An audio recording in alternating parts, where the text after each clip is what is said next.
Hello, good afternoon. I would like today to cover some aspects about the issues relating to errors made by students or by translators when they are translating from English into Arabic. There are a number of errors which occur, but I would like to go through a text which has already been translated by a student, and also the text is from 1984 by George Orwell. The student have actually translated it, and I'm correcting it. I'm going to show you now the text, and I'm going to go through the text with you while I'm talking. Now, here is the text. As you can see, first of all, I noticed that the student is actually using italics in Arabic. Italics is not allowed in Arabic, and it's not supposed to be done by any person. And people who do actually use italics really shouldn't be doing so. So no one is supposed to do any italics in Arabic. In English, yes, but not in Arabic. Now, there are elements which are relating to the use of adverbial clauses, as in the case of here. The student, of course, is written in black, and my corrections are in red. This is automatically done by the word. She has written the word بينما يضع وينستون يده على مقبض الباب أدرك أنه ترك المذكرة مفتوحة فوق المنضدة. Here I think what happened is that it's the word while. Even though the word while could mean بينما, but it's not necessarily the case when it is in the past, unless you want to say بينما كان يضع, because there is the answer أدرك. So you would, maybe it's a better one to say حالما وضع. So use the past. Why past? Because the word أدرك is the answer to the word وضع. Also, when you have أدرك, which is in the past, and you want to refer to past perfect, the best thing to do is to add كان قد ترك. This gives the past perfect as opposed to the past. Past perfect, usually it's the further past, which is the action that's done first before the other one. In other words, he has left the diary, okay, before he realized that the diary was open. He left the diary open, but he has realized it afterwards. So the realization is in past, أدرك, and ترك المذكرة, which is the action that's happened before it, you would say كان قد ترك المذكرة. Of course, the word قد and لقد, there is an issue about them, and usually this issue with regards to قد and لقد is not really something that you need to be using often, because لقد is for the present, and قد is for the past. So that's what happens with regards to the use of قد and لقد. لقد for the present, if you are saying about present continuous or present in general. And لقد is for the قد is for the past. قد also can refer to perhaps. Okay, so if you are talking about perhaps, then you can say قد أقوم بهذا العمل وقد لا أقوم. Then that is perhaps used. So لقد is for the present perfect in English. It can be translated that way. And also قد, when you are talking about the past perfect, you do the same in there. Going back to the text. Here there is another element which is down with Big Brother. This is what it says in the original, in capitals. Of course, because it's in capitals, the student can actually put the word down with the Big Brother, or Big Brother, without the in the English. She has used the italics. Italics is not allowed in. You don't use that in Arabic. So therefore, you can put it in bold or in between brackets or in between inverted commas. Say يسقط الأخ الأكبر. Well, of course, she said الأخ الأكبر, which is not correct for big brother. Of course, there is no the in English. So, because there is no the in English, but it is in big uppercase, all the letters are in uppercase, i.e. all capitalized, then you can say big brother is translated as al-akh al-kabir, وليس الأخ الأكبر, because the elder brother or the eldest will be al-akh al-akbar. The eldest.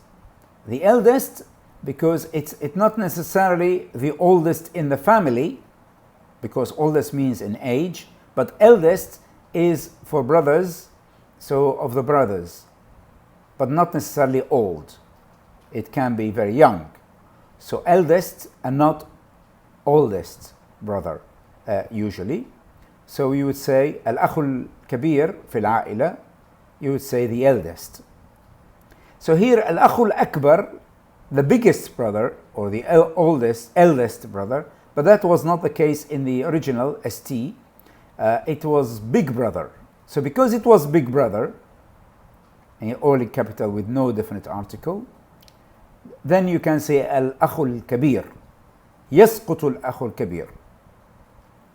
Of course, down with big brother, that's the English, she has translated it as يسقط مع الأخ الكبير because of the word with. But of course, down with is actually means all together as a prepositional phrase or prepositional verb. It means يسقط. There is no need for مع. So it was literal translation for the word مع, which shouldn't be the case. If we go to the next point about نسمة دافئة ونسمة باردة. Now, because the translator comes from a hot country, thought that it should be نسمة باردة, because when you are in a hot country, you are looking forward to have a nice, cool breeze. But in the original, it was warm. And warm means دافئة. Of course, we know that it means دافئة, but of course, that is in European countries, because when George Orwell was writing in an Euro-European country, when the word warm breeze is nice when you are cold, because it gets very, very cold in the winter. So that's a problem of culture and a problem of geographical location.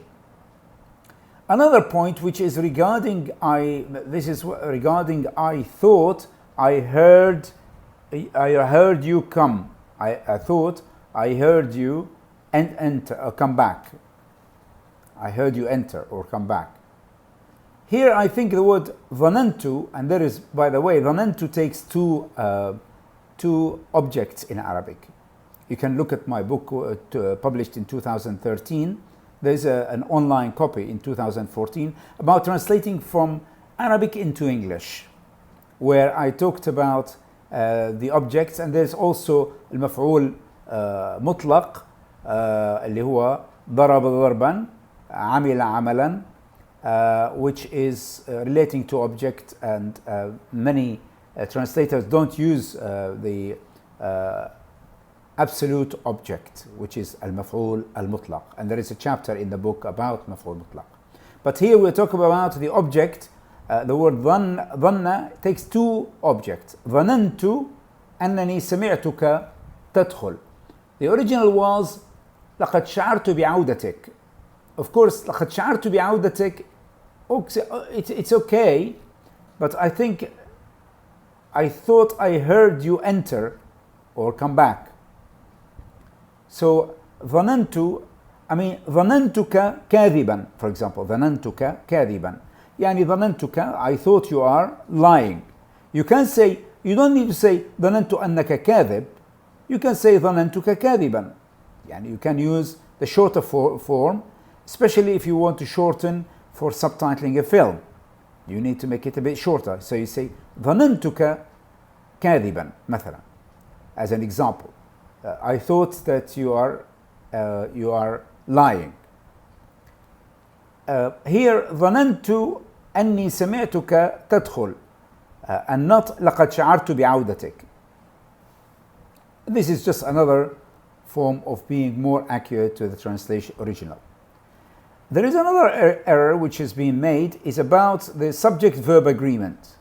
We have the word balu'a, and the guy is coming to fix the sink for his neighbor. And so the student has said, لَقَدْ انسد بَالُوعَةُ الْمَطْبَخ. Of course, she thought that it is al-matbakh, so that's why insadda. She didn't realize it is al-balu'a, and balu'a is feminine, so therefore she should have said insaddat al-balu'a, or balu'atu al-matbakh. Another element is about the word min qibali, which I don't really like, and many students do actually use a lot. Here I have, the original was لقد كان كلمة سيدة لقد كانت كلمة سيدة من غير المحبذ استخدامها من قبل الحزب بعض الشيء لحد ما. I have changed it because of the word من قبل الحزب. We can make it active. You know, in English they use more passive, but in Arabic we use more active. So it's better to say we bring the word حزب to the beginning as a subject and then استخدمها perhaps. Or we can say something like لقد كان من غير المحبذ لدى الحزب استخدام كلمة سيدة بعض الشيء أو لحد ما. So you see, we have got rid of the word من قبل and we have got rid of the passive which is used in the English, and in the Arabic it is actually made it a bit more comfortable to read. لقد كان من المحبذ لدى الحزب استخدام كلمة سيدة لحد ما. Of course, the word رفيق بدل زميل before the word comrade will be better. And also there's an issue of anaphora cataphora. Anaphora is to refer back to someone, as in the case لقد كانت امرأة في الثلاثين من العمر تقريبا ولكن تبدو أكبر من عمرها بكثير. We can say that, and we can also say ولكنها تبدو أكبر من عمرها بكثير. This is also can be a good thing to be aware of. In terms of subject, verb, object, many students don't realize that they should put the verb first before they put the subject. يتقشر الجص instead of الجص يتقشر. Also, there are words like the word من السقف أو من الأسقف. Because the word أسقف in Arabic is homonym, which means it can be read in two ways. It can be read as al-usquf, which is bishop, and it can be read as al-asquf, which is roofs or ceilings rather. So ceilings. We have to differentiate between roofs and ceilings, because ceilings is suquf and roofs is sutuh or astiha. So that is, many students or many translators make this kind of error between sutuh and suquf as well. So the word asqaf, because it sounds like bishop, because usquf it can be read in two ways. That's why it's called homonym. And a homonym is to be avoided when you are using a word that can be read in two ways. Al-asquf, al-usquf. Like al-adu, meaning the enemy, and al-adu meaning to run, running. Finally, again, it's the same issue about the verb before the subject in Arabic. The student wrote وكان السطح يسرب. I have changed it to وكان يتسرب الماء من السطح. And then كلما تساقط الثلج, I made it into كلما تساقطت الثلوج. There is another issue about the word كلما. Many students make the mistake of repeating the word كلما in Arabic, because, you know, the more you do it, the better you become. For example, you say